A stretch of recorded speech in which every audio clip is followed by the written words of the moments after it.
Com a palavra. Eu acho inacreditável como essa CPI está sendo utilizada por algumas pessoas. Infelizmente, o vereador Cadori saiu também, falou e saiu, mas é impressionante. Primeiro que essa situação, quando a secretária esteve aqui, a CPI já havia dito, inclusive, que provavelmente ela seria ouvida novamente. Eu lembro, né, que eu falei que eu tinha mais umas 18 perguntas para fazer, mas que eu deixaria num segundo momento.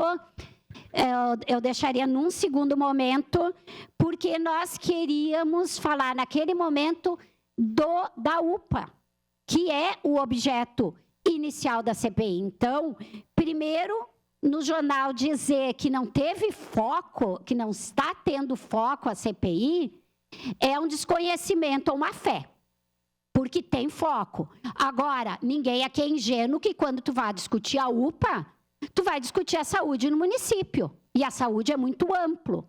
Então, por isso que mais coisas foram discutidas.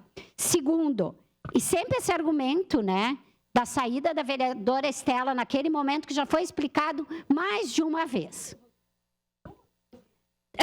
Segundo, a secretária fala que a população está vendo que está tudo bem com a saúde. Enquanto o vereador Juliano estava falando, eu recebi, tem outros vereadores, inclusive o vereador Cadori no grupo, nos Campos da Serra, uma mãe, um pai, dizendo que a mãe estava com as bebês vomitando, que não tinha médico, não tinha atendimento pediatra, tinha que passar pela técnica de enfermagem.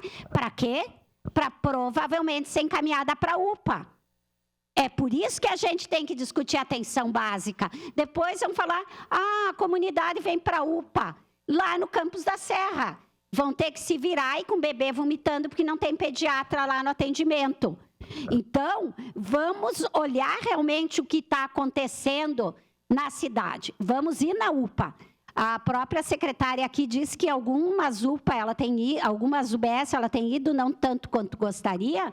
Eu acho que tem que ir muito mais do que vai, muito mais, ter que gostar muito, tem que ir diariamente nesses lugares. Coisa que nós, enquanto CPI, ainda não fizemos visita e deveríamos fazer. Porque a CPI não é só ouvir as pessoas e analisar os documentos naquele momento. A gente estuda, a gente vai nos lugares e a gente visita.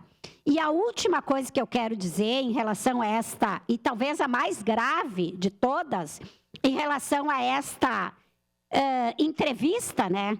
Tem coisas aqui que nós vamos mostrar, como ela diz que a quarteirização tem valor legal, alguma coisa assim, não tem. Tem valor legal na vida, pode ter, mas nos contratos, tanto com a FUX quanto com a Saúde, ela é vedada, portanto, não tem valor legal. Ela admite que há a quarteirização, mas diz que isso há previsão, não há. É proibido, eu mostro aqui, já mostrei para ela, já mostrei em vários momentos da CPI, o contrato que diz que é vedado quarteirização. Mas, por último, que eu acho bem grave, ela diz aqui, eu vou ler aqui o que a secretária fala. Nós denunciamos a empresa e convocamos o InSaúde a restituir esse valor de 1.300.000. Portanto, não foi a CPI que percebeu isso. Não foi.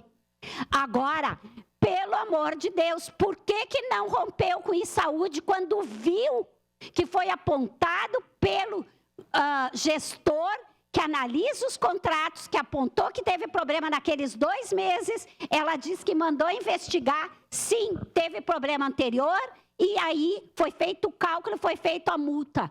Mas o contrato continua até agora. Pelo amor de Deus, o contrato é claro, não precisa ser do direito para entender o quanto o contrato, quando é rompido, quando tem uma fraude, tem que romper o contrato, quando os deveres e os direitos são cumpridos de ambas as partes. Então, a minha pergunta é, por que não romperam com a Saúde no momento que descobriram a fraude? E tem mais várias coisas que não está sendo cumprido pelos contratados e que o município não tem feito sequer aplicado a multa. Então, isso a CPI vai apontar com certeza. Muito obrigada.